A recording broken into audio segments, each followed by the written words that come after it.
Hello friends, welcome to Ashita's kitchen. இன்றைக்கி நம்ம என்ன பார்க்க போகிறோன்னா, ரொம்பவே சூப்பரான டேஸ்ட்டான ஒரு கூட்டாஞ்சோறும் அதுக்கு தொட்டுக்க ஒரு எள்ளு துவையலும் தாங்க இன்றைக்கி எப்படி வைக்கிறதுன்னு பார்க்க போகிறோம்.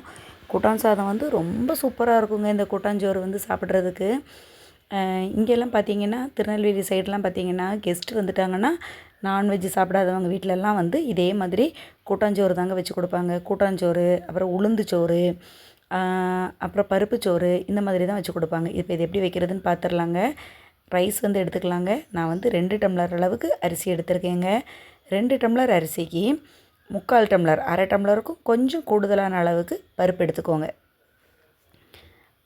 இந்த துவரம் பருப்பு தாங்க எடுத்திருக்கேன். பாருங்கள், பருப்பு வந்து ஒரு அரை டம்ளர் அளவுக்கு பருப்பு போட்டிருக்கோம். 2 டம்ளர் அரிசிக்கு அரை டம்ளர் அளவுக்கு பருப்புங்க.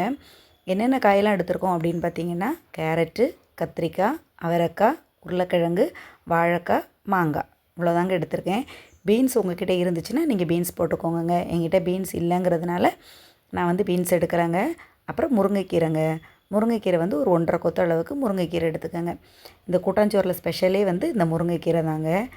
இப்போது அரிசியை வந்து நம்ம தண்ணி ஊற்றி களைஞ்சி வச்சுக்கலாங்க. அரிசியையும் பருப்பையும் தண்ணி ஊற்றி நம்ம இந்த மாதிரி களைஞ்சி ஊற வச்சு எடுத்து வச்சுருக்கோம். நம்ம இதெல்லாத்தையும் ப்ரிப்பேர் பண்ணிவிட்டு அப்புறமா அரிசியை போட்டுக்கலாம். அதுக்குள்ளேயும் நீங்கள் வந்து ஒரு 10 சின்ன வெங்காயம் போல் எடுத்து அதையும் ஜீரகத்தையும் இந்த மாதிரி கொரப்பாக அரைச்சி எடுத்துக்கோங்க. இப்போ ஒரு குக்கரில் எண்ணெய் ஊற்றி அதில் வந்து 2 காஞ்ச மிளகாய் போட்டிருக்கேங்க. அதுக்கப்புறமா நம்ம இந்த அரைச்சி வச்சுருக்க வெங்காயத்தையும் ஜீரகத்தையும் அரைச்சி வச்சுருக்கோம் பார்த்திங்களா, கொரன்னு அதையும் போட்டு நல்லா வதக்கிடலாம். இதோட பச்சை வாடை போகிற அளவுக்கு நல்லா வதக்கிக்கோங்க. இதோட ரா ஃப்ளேவர் வந்து நல்லா போயிடணும். இப்போ பாருங்கள், நல்லா வதங்கிட்டுருக்கு. இந்த டைமில் நீங்கள் வந்து அடுப்பை சிம்மில் வச்சுட்டு நம்ம வச்சுருக்கக்கூடிய ஒரு காயாக இதில் வந்து தூக்கி சேர்த்துக்கலாங்க. அடுப்பை வந்து கூடுதலாக வச்சிங்கன்னா நம்ம போட்ட அந்த வெங்காயம் ஜீரகம் வந்து கரிஞ்சிருங்க. அதனால் கொஞ்சம் குறைச்சி வச்சுட்டு நீங்கள் வந்து இதை போட்டுக்கலாம். இப்போ பாருங்கள், நான் எல்லா காயுமே சேர்த்துட்டேங்க. இந்த மாதிரி எல்லா காயுமே நம்ம சேர்த்துட்டு இந்த காயோடு சேர்த்து நல்லா மிக்ஸ் பண்ணி விட்டுருங்க. அந்த வெங்காயத்தையும் ஜீரகத்தையும் நல்லா மிக்ஸ் பண்ணி ஒன்றோட ஒன்று வந்து பாருங்கள், பிடிக்காத அளவுக்கு நல்லா மிக்ஸ் பண்ணி விட்டுருங்க. இப்போ காயோடு சேர்ந்து அதுவும் நல்லா வதங்கிடும். இப்போ பாருங்கள், பிடிக்கலை, நமக்கு அடியில் கொஞ்சம் கூட பிடிக்கலை. இப்போ இந்த மாதிரி நல்லா இப்போ தீயை வந்து லைட்டாக கூட்டி வச்சுக்கலாம். இப்போ வந்து குறைச்சி வைக்கணும் இல்லை, கொஞ்சமாக கூட்டி வச்சுருக்கேன். இப்போ நல்லா வதக்கிக்கோங்க. காயை நல்லா இந்த மாதிரி வதங்கிடட்டும். ஏன் இதை கிண்டிகிட்டே இருக்கேன் அப்படின்னா, கொஞ்சம் கிண்டாமல் வச்சுருந்தாலும் அடியில் பிடிச்சிருங்க. அதுக்காக தான் வந்து இதை கிண்டிகிட்ருக்கேன். இப்போ கொஞ்சம் மிக்ஸ் ஆகிட்டு இப்போ இந்த டைமில் நம்ம வந்து தீ என்ன பண்ணிக்கலாம்னா கொஞ்சம் குறைச்சிக்கலாம். குறைச்சிட்டு காய்க்கு தேவையான அளவு உப்பு போட்டிருக்கோம். இப்போ இந்த காய்க்கு மட்டும் தேவையான அளவு உப்பு போட்டு நல்லா வதக்கி விட்டுருக்கோங்க. இப்போ கொஞ்சம் குறைச்சி வச்சுட்டு மிளகாத்தூள் ஆட் பண்ணிக்கலாங்க. நான் வந்து இப்போ ஃபஸ்ட்டு ஒரு ஸ்பூன் போடுறேன். இன்னொரு 1 ஸ்பூன், மொத்தம் 2 ஸ்பூன் அளவுக்கு மிளகாத்தூள் சேர்த்துருக்கேங்க. நீங்கள் வந்து இதில் தயவு செஞ்சு எந்த குழம்பு மிளகாத்தூளும் சேர்க்காதீங்க. குழம்பு மிளகாத்தூள் சேர்க்காதீங்க, சாம்பார் பவுட்ரு சேர்க்காதீங்க, எதுவுமே சேர்க்காதீங்க. வெறும் தனி மிளகாத்தூள் மட்டும் சேர்த்தாலே போதுங்க. இங்கெல்லாம் என்ன பண்ணுவாங்கன்னு பார்த்தீங்கன்னா, மிளகா வத்தலை வந்து ஊற வச்சு அரைச்சி போடுவாங்கங்க. நான் வந்து அதை அரைக்க டைம் இல்லைங்கிறதுனால மிளகாத்தூள் போட்டிருக்கேன். அதுக்கப்புறம் பார்த்திங்கன்னா, மஞ்சள் தூள் கொஞ்சமாக சேர்த்துக்கலாம். ஒரு அரை ஸ்பூன் அளவுக்கு, அரை டீஸ்பூன், சின்ன ஸ்பூனுக்கு அரை டீஸ்பூன் அளவுக்கு மஞ்சள் தூள் சேர்த்துட்டு நல்லா மிக்ஸ் பண்ணி விட்டுக்கலாம். பாருங்கள், நல்லா இந்த மாதிரி மிக்ஸ் பண்ணி விட்டுக்கலாம். பார்த்திங்களாங்க, காயோட கலரை எப்படி இருக்குன்னு. இந்த மாதிரி நல்லா மிக்ஸ் பண்ணிக்கோங்க. இப்போ நாம் வச்சுருக்க முருங்கைக்கீரையை இதில் சேர்த்துக்கலாம். உங்களோட கைக்கு ஒரு 1.5 கை இருந்தால் போதும் முருங்கைக்கீரை. ரொம்ப முருங்கைக்கீரை போட்டுறாதீங்க, கசக்குத மாதிரி ஆயிரும். ஒரு 1.5 கைப்பிடி அளவுக்கு முருங்கைக்கீரை இருந்தாலே போதும். 2 டம்ளர் அரிசிக்கு 1.5 கைப்பிடி அளவுக்கு முருங்கைக்கீரையே போதுமானது. இதை விட ஜாஸ்தி முருங்கைக்கீரை வேண்டாம். இப்போ முருங்கைக்கீரை எடுத்து இதில் போட்டுக்கலாம். போட்டுட்டு இதையும் நல்லா மிக்ஸ் பண்ணி விட்டுக்கோங்க. பார்த்திங்களா, முருங்கைக்கீரையும் நல்லா மிக்ஸ் ஆகிடுச்சு. இந்த மாதிரி நல்லா மிக்ஸ் பண்ணி விட்டுக்கோங்க. பார்க்கவே கலர்ஃபுல்லாக இருக்குது. இப்போ 1 டம்ளர் அளவுக்கு புளி தண்ணி ஊற்றிருக்கேன். புளி தண்ணி வந்து ரொம்ப கிடையாதுங்க, இது வந்து கரெக்டாக இருக்குங்க. நம்ம ரைஸுக்கும் இந்த காய்க்கு இந்த புளி தண்ணி வந்து நல்லாயிருக்கும். உப்பு, காரம், உரப்பு எல்லாமே கரெக்டாக பெர்ஃபெக்டாக இருக்கும். புளிப்புலேருந்து எல்லாமே கரெக்டாக இருக்கும். சப்புன்னு இருந்தால் நல்லா இருக்காதுங்க கூட்டாஞ்சோறு. நல்லா எல்லாமே சுள்ளுன்னு இருந்தால் தான் சூப்பராக இருக்கும். இப்போ பாருங்கள், எல்லாமே நல்லா புளி தண்ணி வந்து நல்லா கொதிச்சிடணும். கொதித்ததுக்கப்புறம் தேவையான அளவு தண்ணி விட்டுக்கலாம்.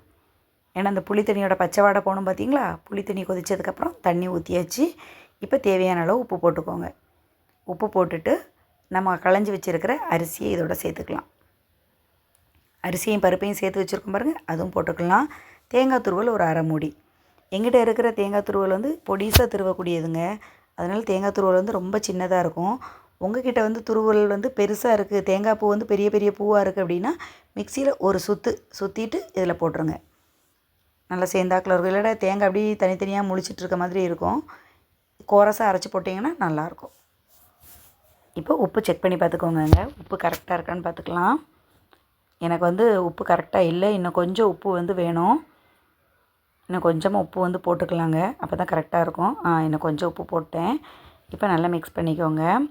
இப்போ பெருங்காயத்தூள் வந்து கண்டிப்பாக போடணுங்க. பெருங்காயத்தூள் வந்து நீங்கள் கூட கொஞ்சம் கூட போட்டுக்கோங்க. ஏன்னா வந்து வாழைக்காய் போட்டிருக்கோம், உருளைக்கிழங்கு போட்டிருக்கோம், அப்புறம் துவரம்பருப்பு போட்டிருக்கோம். அதெல்லாம் கேஸ் ட்ரபிள் இருக்கக்கூடிய ஐட்டம்ங்க. அதனால் கொஞ்சமாக காயம் கூட சேர்த்துக்கலாம். பிள்ளைங்களுக்கு கூட நீங்கள் வச்சு கொடுக்கலாங்க. இது சூப்பராக இருக்கும். மூடி வச்சிடலாம், விசில் வந்துடட்டும். இந்த பாருங்களேன் எப்படி இருக்குன்னு. சாதம் சூப்பராக வந்துருச்சு பாருங்கங்க. அப்பா வாசனை என்ன சூப்பராக இருக்குங்க. நல்லா கொதிக்க சூப்பராக இருக்குது சாதம். இப்போ இந்த மாதிரி கூட்டான் சாதம் வச்சு வத்தல் வறுத்து அப்பளம் பொரித்து அப்படியே கொஞ்சமாக எள்ளு துவையல் வச்சு சாப்பிட்டோன்னா சூப்பராக இருக்கும். ரொம்ப நல்லாயிருக்குங்க. சாப்பிட்டு பார்த்தீங்கன்னா தெரியும் உங்களுக்கு. ரொம்ப டேஸ்ட்டாக இருக்கும். கொதிக்குதுங்க சாதம், ரொம்ப சூப்பராக இருக்கும். சாதத்தோட கலர் பார்த்தீங்களா எப்படி இருக்குன்னு? இந்த மாதிரி தான் இருக்கணும். நிறைய மஞ்சள் தூள் போட்டோன்னா மஞ்சளாக இருக்கும் ஒரு மாதிரி. நீங்கள் வந்து இந்த அளவு போட்டிங்கன்னா எல்லாமே நமக்கு வந்து கரெக்டாக இருக்குங்க. சாதத்தோட அளவு எல்லாமே கரெக்டாக பெர்ஃபெக்டாக இருக்கும். இதே மாதிரி நீங்கள் ட்ரை பண்ணி பாருங்கள் ஃப்ரெண்ட்ஸ். இதே மாதிரி ட்ரை பண்ணி பார்த்துட்டு எப்படி இருக்குங்கிறத கமெண்ட்டில் வந்து சொல்லுங்கங்க. நீங்கள் கொஞ்சம் எங்களுக்கும் ஆதரவு கொடுங்க ஃப்ரெண்ட்ஸ். இப்போ நம்ம வந்து இதுக்கு தொட்டுக்க வைக்கிற எள்ளு துவையல் எப்படி அரைக்குதுன்னு பார்த்துடலாங்க. ஒரு கடாயை அடுப்பில் வச்சுட்டு அதில் வந்து கொஞ்சமாக எள்ளு போட்டுக்கலாங்க. கருப்பு எள்ளு வச்சுருக்கேன். இது வந்து என்ன செய்யணுன்னா நல்லா படப்படான்னு வெடிக்கணுங்க, பொரிஞ்சிடணும் நல்லா. எள்ளு வந்து நல்லா பொரிஞ்சு வந்தால் தான் துவையல் வந்து நல்லாயிருக்கும். எள்ளு வந்து பொரியலைங்கிறதுக்காக நம்ம அடுப்பில் தீயை கூட்டி வச்சுருந்தோன்னு வைங்களேன், ஃபுல்லும் கருகி கசப்பாயிரும். அதனால் தீயை வந்து சிம்மில் வச்சுட்டே இதை வந்து வறுத்து எடுத்துக்கலாம் நம்ம. இங்கே பாருங்களேன், நல்லா வறுத்து எடுத்துட்ருக்கோம். இன்னும் கொஞ்சம் வறுத்துக்கணுங்க. இப்போ வெடிக்க ஆரம்பிக்க பார்த்தீங்களா, படப்படன்னு நல்லா வெடிக்க பாருங்கள். இப்படி தெரிக்குதுங்க முகத்துலலாம். இந்த நல்லா வெடிக்க ஆரம்பிக்கி. நல்லா வெடிக்கட்டும். தீயை கம்மி வச்சே தாங்க வறுத்துட்ருக்கேன். நீங்களும் தீயை கம்மி வச்சே வருங்க. இன்னும் கொஞ்சம் வெடிச்சிச்சின்னா சூப்பராக ரெடி ஆயிரும். இந்த பாருங்களேன், சூப்பராக வந்துட்டுருக்கு. அவ்வளோதாங்க. எள்ளை இப்போ மாற்றி வச்சுட்டு ஒரு கடாயில் கொஞ்சமாக எண்ணெய் விட்டு அதில் வந்து 2 பூண்டும் 1 வரமிளகாயும் போட்டுருவோம். இந்த மிளகாய் செமக்காரமாக இருக்குதுங்க. அதனால நான் 1 மிளகாய் தான் எடுத்திருக்கேன். நீங்கள் உங்களுக்கு எத்தனை மிளகாய் தேவையோ அத்தனை மிளகாய் வத்தல் வந்து நீங்கள் எடுத்துக்கோங்கங்க. இந்த மிளகாய் வத்தல் பயங்கர காரமாக இருக்குது. அதனால தான் நான் ஒரே ஒரு மிளகாய் வத்தல் எடுத்திருக்கேன். அதுவும் நல்ல நீள வத்தலாக இருக்கா, இது போதும். அதுக்கப்புறம் இதை கொஞ்சம் வறுத்துட்டு இதை மாற்றி வச்சுக்கலாங்க. மிக்ஸி ஜாரில் போட்டு வச்சுக்கலாம். இப்போ பாருங்கள், எள்ளு வறுத்தது, அதுக்கப்புறம் மிளகாய் வத்தல் வந்து நல்லா வறுத்துட்டு பார்த்தீங்களா, இந்த அளவுக்கு வறுத்தா போதும். அப்புறம் 2 பூண்டு. இப்போ இதோட கொஞ்சமாக தேங்காய். நீங்கள் தேங்காய் வந்து கொஞ்சம் குறைச்சி சேர்க்குறதா இருந்தால் கூட சேர்த்துக்கலாங்க. அப்புறம் கொஞ்சமாக புளி, உப்பு, அவ்வளோதாங்க. இப்போ இதை வந்து நல்லா மிக்சியில் அரைச்சிட்டு வந்துடலாம். இப்போ நம்மளோட சாதமும் சூப்பராக ரெடியாக இருக்குது. நம்மளுடைய எள்ளு துவையலும் ரெடியாக போகுதுங்க. அரைச்ச உடனே நல்லா கொஞ்சமாக தண்ணி விட்டு நல்லா ஃபைன் பேஸ்ட்டாக அரைச்சி எடுத்துருங்க. அப்போ தான் ரொம்ப நல்லாயிருக்கும். நான் வந்து தேங்காய் கொஞ்சம் கூடுதலாக வச்சுருக்கேங்க. ஏன்னா என் பொண்ணு வந்து ரொம்ப எள்ளு துவையல் வந்து கொஞ்சம் அந்த கசப்பு தன்மை மாதிரி இருக்கும் பார்த்தீங்களா, அதனால் அவ்வளோவா சாப்பிட மாட்டான்றதுனால நான் வந்து தேங்காய் கொஞ்சம் கூடுதலாக வச்சுருக்கேன். இந்த பாருங்கள், அரைச்சி எடுத்துட்டேங்க. காட்டுறேன் பாருங்கள் உங்களுக்கு. இந்த பாருங்கள், அரைச்சி எடுத்தாச்சு. எள்ளு துவையல் வந்து கொஞ்சம் கருப்பாக இருக்கும். ஏன்னா தேங்காய் வந்து கம்மியாக வைப்பாங்க. நான் வந்து கொஞ்சம் கூடுதலாக தாங்க வச்சுருக்கேன். ஒரு பாத்திரத்தில் மாற்றி எடுத்து வச்சுருக்கேங்க சாதத்தை கொஞ்சமாக. நீங்களும் இதே மாதிரி ட்ரை பண்ணி பாருங்கள் ஃப்ரெண்ட்ஸ். ரொம்ப நல்லா இருக்குங்க. பிள்ளைங்களுக்கு லஞ்ச் பாக்ஸுக்கு கூட ஸ்கூலுக்கு கொடுத்து விடலாங்க. எல்லா காயும் சேர்ந்துருக்கு பார்த்தீங்களா, காய் சேர்ந்துருக்கு. அதனால் கொடுத்து விட்டா சூப்பராக இருக்குங்க.